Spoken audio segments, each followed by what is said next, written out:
आत्ताच बाबांचा फोन आला होता आणि तशीच धावत पडत आली तुझ्याकडे. ऐक, तू घर सोडून कुठं जाणार नाही. या तू तुझं काम बघ आणि तसं पण तू आमच्या घरामध्ये लक्ष देऊ नको. आमचं घर? अरे दादा, ते माझं बी घर आहेच की. ए ते होतं, आता नाही. आणि तसं पण लग्न झाल्यानंतर मुलीचं सासरेचं घर असतं, विसरलं वाटतं तू. सासर हे घर आहेच की, पण ते माझे पण आई बाबा आहेत हे विसरू नको तू.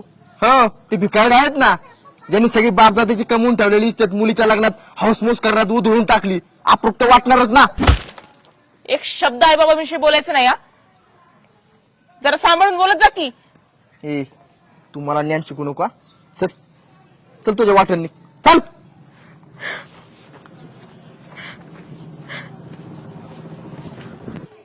तुम्ही म्हणला म्हाताऱ्याचं स्कीम मध्ये डोळ्याचं ऑपरेशन करून देतो सरकारी दवाखान्यात. कशाचं त्यांना फार म्हाताऱ्याचा डोळा माझा हे फाडला पडता डोळ्याचा.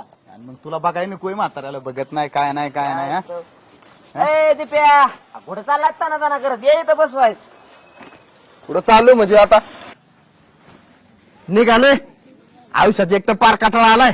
आता जिकडे वाद दिसेल तिकडे निघतो. अरे तुझ्यासारख्या पोराने जर आयुष्याचा कटाळा केला तर त्या आई बापाने काय करायचं रे? त्या आई बापामुळे तर घर सोडायची वेळ आली ना. का बरं, काय झालं?